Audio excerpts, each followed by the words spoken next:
dukhulul jannah. Semua umatku akan masuk surga illa man aba, kecuali yang tidak mau. Ya. Qalu, ditanya kepada sahabat, ya Rasulullah, wa man ya'ba, siapa yang enggak mau itu ya Rasulullah? Qala, dijawab oleh Rasul, man ata'ani dakhalal jannah. Barang siapa yang mentaatiku pasti masuk surga, kata Rasul. Ya.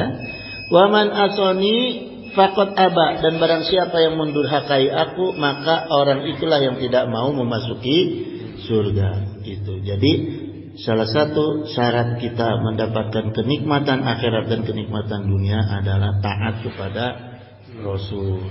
Ya, sunah-sunahnya apa? Ikuti itu. Ya. Terus waqala aidan min sini fi Islam sanad hasanat. Barang siapa yang di dalam agama Islam memberi contoh amal kebaikan, falahu ajroha wa ajri min amal biha, gitu. Maka dia akan mendapatkan pahalanya dan pahala orang yang mengamalkan. Ila yaumal kiamah, sampai ke akhir kiamat lah. Jadi lamun urang nasihat, memberitahu urusan agama, diikuti ke orang lain, ya, dikerjakan sama orang lain, eta pahala nanti nyangkut terus di kita kiamat lah, gitu. Untung orang teh, gitu ya. Itu. Nah, terus kieu jamaah sekalian, saya mau cerita soal Rasulullah sedikit nih ya. Ketika usia 12 tahun, kanjeng Nabi Muhammad SAW itu kan diasuh ku Abu Thalib ya. Karena ketika umur 9 tahun kakeknya meninggal. Jadi diasuh ku Abu Thalib, ku pamannya. Eta Rasulullah teh sudah sering diajak jalan kaki ku pamanna teh, ya, untuk berdagang. Jalan kaki nanti ribuan kilo karena sampai ke Sam, sampai ke Syria gitu. Jalan kaki nanti Rasulullah SAW. Ya. Nah, ternyata jemaah sekalian, proses jalan kakinya Rasulullah itu membentuk tubuh Rasulullah itu yang kuat. Karena terbukti gini, di Mekah itu ada pasar namanya Pasar Ukas. Pasar Ukas itu tempat orang ngadu ilmu tuh, ngadu jajaten, ngadu syair, ngadu kuat, ya. Juarana di ditu teh setiap waktu teh setiap tahun, ya, juarana teh ngan dua, Rukanah bin Yazid dan Umar bin Khattab. Eta juarana teh di Pasar Ukas eta. Sekali-sekali kanjeng Nabi teh turun. Belum jadi Rasul tuh ya, belum jadi Nabi. Muhammad tuh turun usia 15 tahun ke Pasar Ukas. Eleh kan dua tah. Umar bin Khattab eleh, ya, Rukanah bin Yazid eleh ku Rasulullah. Gitu. Jadi kalau mau ngambil contohnya Rasul, olahraga yang membentuk kekuatan fisik itu jalan kaki gitu, ya. Itu. Nah, kemudian jemaah sekalian, usia 15 tahun Rasulullah SAW ini keluar dari kabilah dagangnya pamannya, jualan sendiri, ibaratnya boga modal sati-sati gitunya, icalan sendiri bersama rekannya, itu dibantu oleh rekannya As-Sa'ib bin Abu Sa'id. Dari modal sedikit. Apa yang dijual oleh Rasulullah, barang dagangannya yang dipilih oleh Rasulullah itu adalah kain. Ya, bukan makanan, kain. Gitu, karena kain kan awet ya, nggak cepat rusak gitu.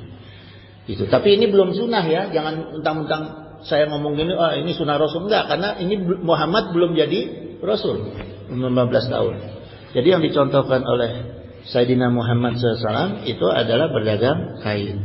Nah, beliau berdagang itu ya dengan akhlak yang sangat baik, akhlakul karimah, dengan kejujuran, ya, janjinya tepat, menghormati konsumen, ya, sopan gitu.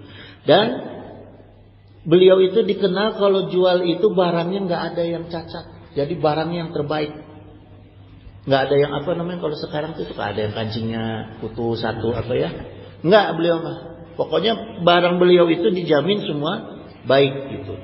Dan zaman dulu itu beliau sudah membiasakan berdagang dengan cara sukarela dan ijab kabul. Jadi sebelum ada Islam, sebelum beliau mendapat wahyu, beliau sudah menerapkan itu proses ijab kabul, ya, dalam berdagang. Gitu. Nah, dari proses berdagang inilah beliau dikenal di Jazirah Arab sebagai Al-Amin. Gitu, sebagai orang yang sangat jujur karena dagangnya itu sangat jujur itu. Nah, kemudian di usia 17 tahun, Kanjeng Nabi ini memimpin kabilah dagangnya sendiri itu ya sampai ke negara-negara luar, 17 negara. Gitu, kurang lebih 17 negara. Nah, akhirnya dari cara dagang beliau ini ya yang dikenal dengan Al-Amin ini, pedagang yang Al-Amin, akhirnya beliau dititipkan modal oleh para investor. Salah satunya adalah Siti Khadijah, Sayyidatina Khadijah itu. Nah, dari penitipan investasinya Sayyidatina Khadijah itu semakin besar ininya, sukses ya dagangnya Rasul gitu. Akhirnya usia 25 tahun Rasulullah itu dilamar. Jadi bukan Rasulullah yang melamar ya. Rasulullah dilamar oleh Sayyidatina Khadijah, bukan dilamar, bukan melamar saja, tapi dilamar ya. Nah, ketika itu Rasulullah memberi mahar sebanyak 25 ekor unta. Ya, kalau di kurs harga sekarang itu 7,2 miliar lah. Mas kawinna teh. Janda mas kawinna 7,2 miliar. Itu cara urang, janda kupinang kau dengan bismillah. Korek. Maksudnya apa di sini? Rasulullah mengangkat harkat derajat perempuan. Ya. Tidak ada istilah janda, tidak ada istilah perawan, diangkat semua derajat. Nah, yang bisa kita ambil jamaah sekalian, pertama begini. Rasulullah SAW itu sebelum diangkat jadi Rasul aja, ya, cara usahanya Nabi Muhammad SAW itu adalah dengan berdagang, ya. Terus kemudian cara berdagang beliau, cara hidup beliau itu sunnahnya tidak besar pasak daripada tiang. Jadi nggak mentang-mentang beliau banyak uang terus apa yang dilihat, apa yang dimau itu yang dibeli, enggak. Beliau menyimpan, mengatur keuangannya dengan baik, gitu ya. Makanya dikenal sebagai ahli manajemen, gitu. Nah, kemudian ketika beliau belum jadi nabi, belum jadi rasul aja, beliau sudah suka berinfak dan bersedekah dari dagangnya itu. Jadi salah satu rumus keberhasilan dagang. Ya. Jadi kalau kita mau sukses usaha, mau sukses bisnis, mau sukses dagang, ambil nih contoh nih Rasul. Pertama jujur, integritas, ahli, ya, ini yang diajarkan oleh Rasulullah. Artinya gini, kalau kita melakukan dagang, kita dagang air misalnya segelas ini, kita harus mengenal produk knowledge dagangan ini. Jangan sampai konsumen nanya sama barang dagangan kita nggak tahu, kita nggak bisa jawab, itu nggak boleh. Yang diajarkan oleh Rasulullah itu tahu, mengenal betul semua barangnya. Jadi kalau ditanya, jawab, diskusi. Ini barang. Dan tidak berbohong. Tidak berbohong itu. Rasulullah mengenal betul barangnya. Dan ketika dicoba oleh konsumen, apa yang disampaikan oleh Rasulullah benar, itu kan menimbulkan kepercayaan. Dari mulut ke mulut orang percaya. Semakin banyak konsumen yang percaya, akan semakin banyak peluang investor yang datang. Tuh jemaah, ya, ini rahasianya nih. Jadi ingat tuh, semakin banyak konsumen yang percaya sama kita, akan semakin banyak besar peluang investor yang datang. Jadi itu strategi Rasulullah. Makanya Rasulullah bisa memberikan mas kawin sampai 7,2 miliar. Itu kunci suksesnya. Kalau sekarang orang Islam diajarin dagang ke arah-arah apa? Kapitalis. Bagaimana caranya membuat bank percaya? Kan gitu sekarang. Cari modal dagang gimana caranya supaya bank itu percaya? Ujung-ujungnya riba. Minimal bank nggak percaya, yang minimal ya ada bank keliling lah misalnya. Ujung-ujungnya kejerat sama riba. Gitu. Karena itu konsep orientalis. Kalau konsep Rasulullah bukan investor. Ketika investor datang berarti ciri kita sukses dalam dagang. Karena apa? Kepercayaan konsumen tinggi. Gitu. Investor tidak akan datang kalau konsumen kita tidak tinggi. Bagaimana kita bisa diuji konsumen kita tinggi kalau ke bank? Kan kita kerjasama sama orang kredit ngebohongin. Bikin proposal ngebohongin bank. Gitu. Ya, nah ini penyakitnya. Penyakit orang-orang usaha sekarang, termasuk orang Islam. Gitu, karena dekat-dekat karena riba gitu. Jadi tidak mengikuti konsep usahanya Rasulullah SAW. Nah kemudian jemaah sekalian, ya. Kemudian Rasulullah ini ternyata setelah saya telaah dalam risalah, ya, itu Rasulullah itu saya rangkum di sini. Rasulullah itu dibuat oleh Allah menjadi 3 fase persiapan. Ya, pertama ini usia Rasulullah 0 sampai 40 tahun. Ya, ini fase persiapan. Rasulullah SAW itu tumbuh di kota Mekah. Ya, tumbuh di kota Mekah. Beliau itu sampai puncaknya usia 40 tahun mencapai prestasi tertinggi manusia, yaitu menjadi nabi dan rasul usia 40 itu di kota Mekah gitu. Ya. Sedangkan ketika itu kota Mekah itu sebagai kota yang sangat amburadul. Gitu. Ya, sangat jahil. Gitu. Bahkan ketika Rasulullah SAW pertama menjadi nabi dan rasul bersama 40 sahabatnya, ya, as-sabiquna awalun, Rasulullah itu bisa menjadi manusia-manusia yang terpilih oleh Allah. Ya, yang terhebat gitu di masanya ketika itu. Karena apa? Karena Rasulullah bersama para sahabatnya bisa mempertahankan kepribadiannya dalam lingkungan yang begitu amburadul. Ya, begitu jahiliyah gitu. Ya. Carut marut jahiliyah, Rasulullah bersama sahabatnya bertahan dengan kealaminannya gitu, ya. Nah, kalau sekarang kan enggak nih. Kalau sekarang kita kebanyakan umat muslim tuh nyerah sama rangsangan lingkungan nih. Sama kemajuan teknologi, ya. Banyak yang kebawa sama sistem manusia, banyak yang jadi penyebab, banyak yang tidak mampu bertahan. Akhirnya banyak masuk penjara, gitu kan? Gara-gara apa? Gara-gara lingkungan. Nah, kalau Rasulullah enggak dulu bersama sahabatnya enggak. Bahkan lebih parah dari zaman sekarang, di zaman jahiliyah Mekah dulu itu. Sampai Sayyidina Umar itu pernah nangis sendiri setelah jadi muslim, pernah nangis sendiri karena apa?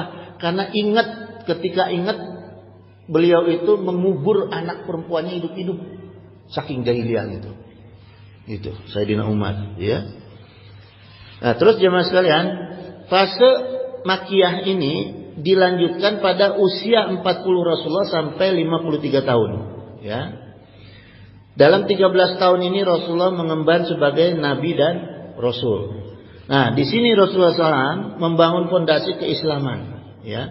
Apa yang dibangun fondasinya yaitu akidah dan akhlak. Gitu. Jadi yang dibangun SDM-nya oleh Rasulullah ketika itu awal-awalnya adalah fondasi akidah dan akhlak gitu. Jadi belum ada taklif tuh, belum ada beban, ya. Belum ada beban Islam berupa ibadah atau aturan muamalah, belum. Masih tekanannya SDM-nya adalah target SDM-nya akhlak dan akidah gitu, ya. Itu sebagai fase taksis, fase fondasi gitu, ya. Kemudian Rasulullah SAW itu, ya, yang membangun peradaban Islam itu yang didahulukan adalah SDM, ya. Jadi bukan infrastruktur tuh, SDM gitu, ya. Rasulullah nggak pernah cerita bikin masjid, bikin madrasah, enggak. Waktu itu enggak gitu, hanya SDM aja targetnya gitu. Nah, kemudian jemaah sekalian, Rasulullah itu dalam fase Mekah itu, fase Mekah kedua, fase Mekah Rasulullah sebagai nabi dan rasul di Mekah selama 13 tahun, selama 10 tahun. Rasulullah itu tercatat berhasil membangun manusia-manusia yang beriman dengan iman yang lebih kokoh daripada gunung, ya, lebih kuat daripada gunung. Kemudian manusia-manusia yang berilmu lebih daripada samudra luasnya. Sahabat-sahabat ketika itu ilmunya sangat luas. Kemudian moral, integritas dan akhlaknya yang kilaunya itu lebih memancar daripada berlian dan emas. Jadi yang dibentuk oleh Rasulullah SDM-nya itu seperti itu tuh. Yang beriman, akidah, berilmu dan moral akhlak yang nggak ada bandingnya lah, nggak ada lawannya ketika itu, ya, itu. Nah, ternyata apa yang dibangun oleh Rasulullah ini di fase Mekah kedua ini berguna saat di Madinah. Pada fase ketiga di Madinah, usia beliau 53 sampai 63 tahun, ya, 10 tahun beliau di Madinah. Ternyata beliau itu baru mulai menggunakan SDM-nya yang dibentuknya itu. Ya. Pertama begini. Pada saat pertama beliau masuk ke Madinah, beliau membangun sistem negara. Beliau membangun sistem negara. Nah, terus konsentrasi awal fase ini memaksimalkan fungsi masjid, mempersaudarakan umat Islam, mempersatukan umat muslim, ya. Bahkan persatuannya itu persatuan yang melebihi persaudaraan dan nasab. Kalau kita sekarang hanya negara kesatuan Republik Indonesia, hanya kesatuan. Kalau dulu Rasulullah enggak, kesatuannya itu sampai melebihi kesatuan nasab. Ada yang dinikahkan, ada yang persaudaraan. Kalau kita kan enggak, hanya slogan. Persatuan Republik Indonesia, slogan. Jadi tidak ada interaktif. Kalau Rasulullah dulu langsung dinikahkan atau dipersaudarakan gitu, ya. Jadi ikatan persatuannya benar-benar nggak bisa diganggu gugat gitu. Jadi karena bukan hanya slogan, ya, gitu. Nah, ini sampai singkatnya pembangunan fase Madinah ini, ya, itu terbagi jadi 5 nih, ya, strateginya Rasul. 1 tahun pertama Hijriah di Madinah, Rasulullah itu menanamkan membangun penerapan sistem politik Islam dan kekuasaan. Makanya di situ ada Piagam Madinah. Langsung Rasulullah membuat Piagam Madinah, ya. Itu tahun pertama Hijriah. Terus tahun kedua sampai tahun kelima Hijriah, di sini Rasulullah mulai memasuki masa perjuangan. Karena mulai ada reaksi-reaksi Islam, musuh Islam, mulai dari perang Badar, perang Uhud, perang Khandaq, ya. Mulai menghadapi itu. Sebagai negara, Rasulullah mulai pimpinan negara, beliau mulai menghadapi rongrongan negara gitu, ya, dari musuh-musuh di luar negara Madinah gitu. Nah, kemudian karena sudah persiapannya matang ketika di Mekah, saat itu di situ Rasulullah itu tidak pernah kalah. Ya. Bahkan perang Uhud, jamaah sekalian, kita kenal perang Uhud itu kan kalah Islam. Tapi ada yang orang nggak tahu bahwa ternyata kenapa perang Uhud yang Islam sudah kalah, Madinah tidak berhasil diduduki oleh penyerang gitu. Nah, di sini kehebatan Rasulullah membentuk SDM, ya. Jadi ketika para sahabat waktu itu sudah pulang ke Madinah, itu ternyata kafir Quraisy dipimpin oleh Khalid bin Walid menyerang masuk ke kota Madinah. Tidak hanya di Uhud aja, dia balik muter, udah kocar-kacir Islam, masuk mau nyerang ke Madinah. Kalau dulu kan modelnya tembok-tembok gitu kan. Mau masuk ke Madinah, Rasulullah diperintah oleh malaikat Jibril untuk memerintahkan sahabatnya yang baru masuk ke kota Madinah, belum sempat istirahat dalam keadaan luka-luka, untuk keluar gerbang Madinah menyerang kafir Quraisy. Bayangin, dalam keadaan yang belum istirahat nih, darah-darah masih baru nyampe, ibaratnya belum duduk-duduk acar, darah-darah masih banyak di ini, ya. Diperintah sama Rasulullah, sahabat keluar serang balik itu Quraisy, daripada Madinah kita kemasukan mereka. Kaget tuh orang kafir. Kagetnya bukan apa-apa, ini orang gila apa ini orang Islam? Dalam keadaan begitu nyerang balik. Akhirnya kan dia bingung tuh, Khalid bin Walid. Keder orang. Orang kalau udah lihat orang nekatnya kayak gitu kan orang juga ragu-ragu jadinya. Iya nggak? Coba kita lihat ada orang berdarah-darah nekat gitu.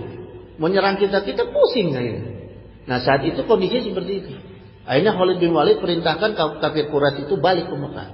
Ini udah bukan lawan kita nih, udah di luar logika katanya. Makanya Khalid bin Walid dengan peristiwa itu akhirnya tidak lama masuk Islam.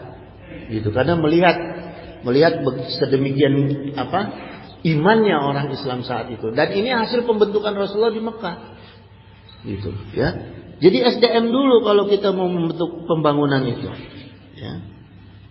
Nah, terus akhirnya tahun ke-7 Hijriah mulai Rasulullah melakukan ekspansi keluar Madinah, ekspansi Islam ya, sampai ke Persia waktu itu.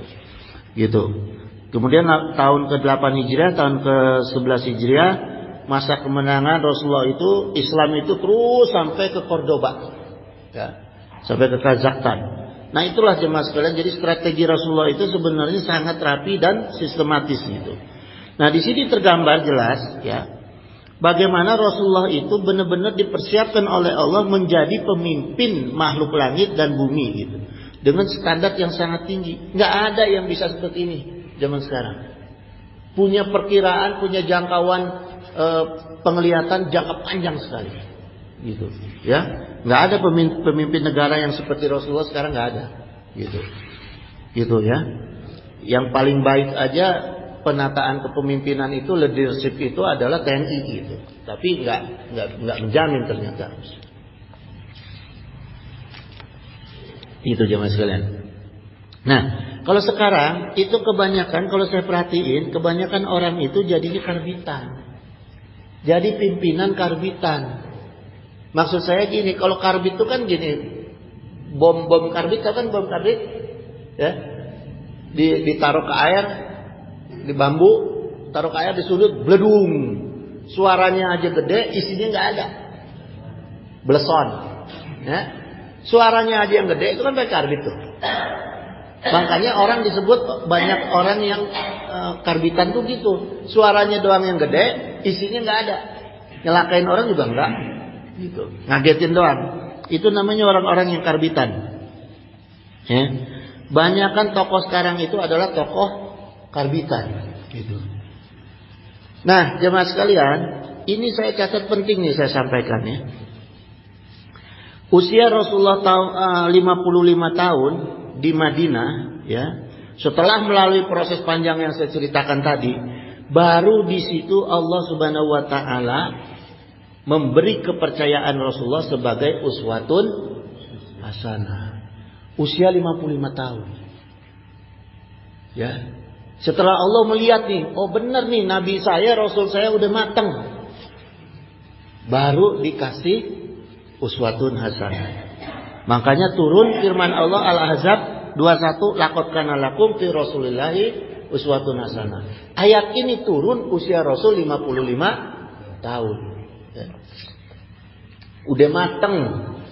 Enggak ada usia 30 tahun uswatun hasanah, 17 tahun apalagi 20 apa, enggak ada. Ya, bohong doang kalau begitu. Nah, sekarang gini, jemaah sekalian. Apa asbabun nuzulnya Rasulullah SAW disebut sebagai uswatun hasanah? Ini ada asbabun nuzulnya dalam Al-Quran. Pertama gini, ketika itu terjadi kudeta nih. Di Madinah itu terjadi kudeta oleh Yahudi Bani Nadir, Yahudi Bani Wa'il yang berkoalisi dengan kafir Quraisy dan kabilah Ghatafan, ngumpulin pasukan sejumlah 10.000 orang. 10.000 orang. Ya, ada berita kepada Rasulullah, Madinah akan diserang oleh kekuatan 10.000 pasukan. Sementara tentara yang dibentuk oleh Rasulullah di Madinah itu cuma ada 3.000 pasukan. Lawan 10.000. Nah, ditungguin nih sama sahabat. Kapan Rasulullah ini dapat wahyu? Ya kan? Ini kita perang udah dekat nih. 10.000 lawan 3.000. Kapan dapat wahyu? Ternyata wahyu nggak turun-turun. Wahyu nggak turun-turun. Nah, disinilah ujiannya Rasul. Akhirnya apa? Disitulah sikap Rasul sebagai uswatun hasanah. Dikumpulin sahabat sama Rasul, ya, diadakan musyawarah. Maksudnya musyawarah apa? Mencari ide terbaik. Jadi kalau kita mau musyawarah, tujuannya harus jelas, mencari ide terbaik. Bukan mencari adu mulut, bukan pengen jadi kelihatan paling pintar, enggak. Tapi yang diajarkan oleh Rasulullah, ya, musyawarah itu adalah mencari ide yang terbaik gitu. Nah, saat itu muncul usulan dari Salman Al-Farisi, dari sahabat.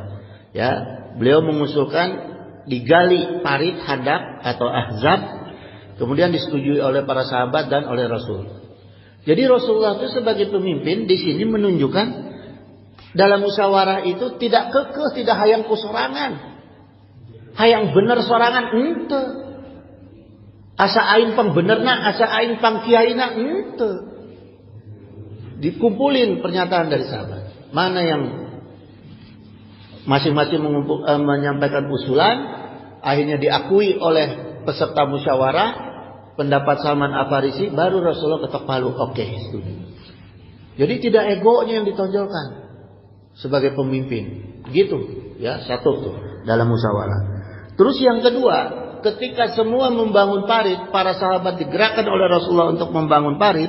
Diceritakan oleh sahabat Al-Bara bin Azib, Rasulullah itu sampai ikut-ikutan turun ngangkat batu, macul, bikin parit, ya. Sampai diceritakan di sini oleh Al-Bara bin Azib bahwa Rasulullah itu sampai tubuhnya itu tertutup oleh debu. Artinya Rasulullah sebagai pemimpin gak asal tunjuk. Kerjaannya bukan cuma tunjuk, angkat nih batu, ini gue pemimpin nih, lo angkat ini. Enggak, turun sama-sama harus. Gitu, ya. Nah, dari situlah, dari sikap kepemimpinan Rasulullah itu, maka Allah baru menurunkan wahyu Al-Ahzab. Jadi bukan wahyu tentang memenangkan perang, bukan. Mengakui Allah bahwa Rasulullah adalah sebagai uswatun hasanah, gitu. Nah, jemaah sekalian, ya. Dari sini saya ingin mengangkat satu sigma, ya, bahwa zaman sekarang ini kebanyakan orang itu pencitraan. Buktinya apa? Orang terbaik, orang yang baik sekarang aja itu kebanyakan cuma bisa memberi contoh, tidak bisa menjadi contoh. Apa bedanya memberi contoh sama menjadi contoh? Apa bedanya? Memberi contoh itu cuma ngasih tahu doang. Nih, cara sholat yang benar begini, cara makan yang benar begini. Ya, itu namanya memberi contoh, bukan menjadi contoh. Kalau menjadi contoh, nggak usah ngomong nih cara sholat yang benar begini. Orang udah ngikutin sholatnya, dia emang udah benar tiap hari. Cara makan yang benar gini, orang nggak perlu ngomong. Orang udah ngikutin karena apa, makannya dia benar tiap hari, tiap waktu. Nah, itu bedanya. Rasulullah itu menjadi contoh, bukan sekedar memberi contoh. Kebanyakan sekarang bisa memberi contoh, ngajarin doang. Mau kiai kek, mau ustadz kek, mau guru kek, mau apa? Kebanyakannya jari apa sekarang? Memberi contoh, ya, bukan menjadi contoh. Itu jemaah sekalian, ya. Malah sekarang saya perhatiin ya, orang jadi tokoh, mau itu kiai, mau itu ustadz, mau sebagainya, itu modalnya pertama punya uang, kedua punya koneksi, yang ketiga pakai tim sukses, gitu, ya. Kalau udah gitu bisa deh, mau jadi ketua organisasi apa, ketua partai, ketua DPR, ketua apa, ketua MUI. Modalnya begitu sekarang mah, itu, ya, itu. Nah, jadi yang dicontohkan oleh Rasulullah SAW, ya, kalau kita mau ngambil contoh figur seseorang, ambillah contoh orang-orang yang sudah matang. Karena Rasulullah disematkan sebagai contoh itu uswatun hasanah setelah matang, usia 55 tahun. Bukan pertama jadi rasul, bukan. Gitu. Jadi cari yang udah matang, jangan yang belum matang. Apalagi yang mentah, jangan yang setengah matang. Gitu. Cari yang benar-benar udah teruji segalanya gitu, ya, dari berbagai hal. Gitu, ya. Jangan sampai kita lihat aja perilakunya, akhlaknya, ilmunya gitu, ya. Karena gini jemaah, orang yang belum matang itu kelihatannya pasti begini. Satu, gampang ya, kita lihat pertama. Satu, egoisnya masih tinggi, itu orang pasti belum matang. Yang kedua, susah diajak musyawarah. Ya. Yang ketiga, nggak mau dikoreksi. Itu orang belum matang tuh. Diingetin ngamuk, marah, cempedut. Nah, itu orang belum matang, ya. Dan orang yang lebih mementingkan kebutuhannya sendiri daripada lingkungan, itu orang belum matang. Karena dicontohkan oleh Rasulullah ketika musyawarah, Rasulullah nggak ngaku sebagai pemimpin, enggak. Pada waktu itu Rasulullah jadi pemimpin, enggak. Tapi dikumpulin dulu, gitu. Ya, itu buktinya.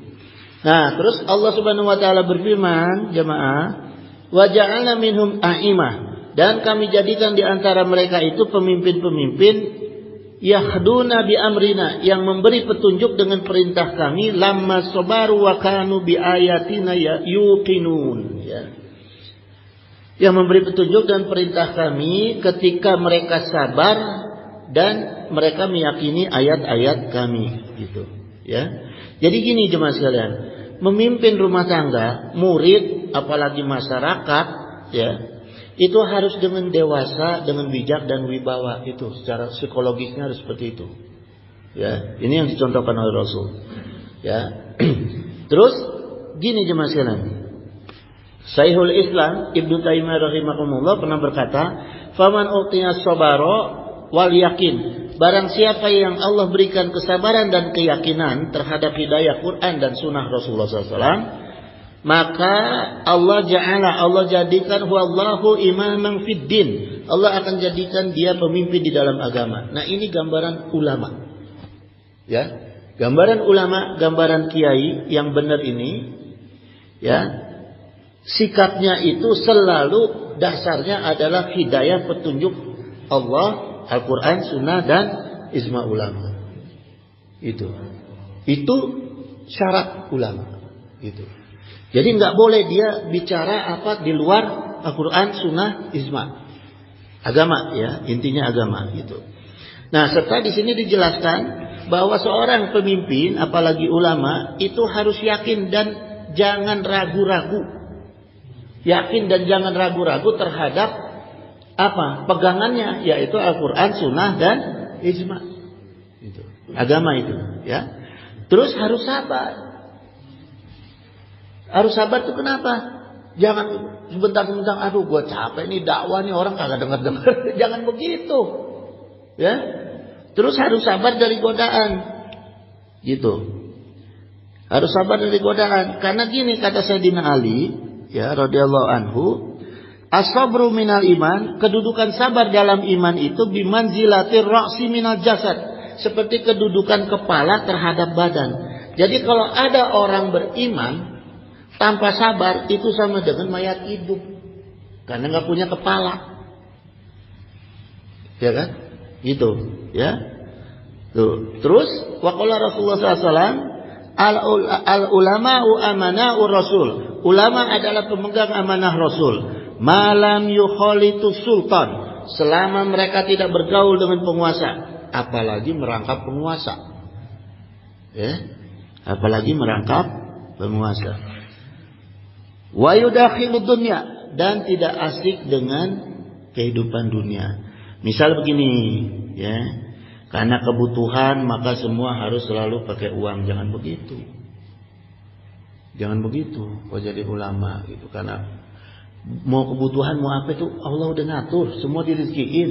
Gitu. Jangan diutak-atik deh urusan agama deh. Gitu, ya kan? Fa iza khalatu sultan wa dukhulud dunya wa dakhulud dunya, ya. Maka jika mereka bergaul dengan para penguasa dan asik dengan dunia, faqad khanur rasulah, mereka itu telah mengkhianati para rasulnya. Fahzaruhum, kata Rasul. Tegas nih, fahzaruhum, maka waspadalah dan jauhi mereka. Fil amr ini. Tegas kata Rasul, ya. Hadis riwayatnya Al-Hakim. Gitu. Gitu jemaah.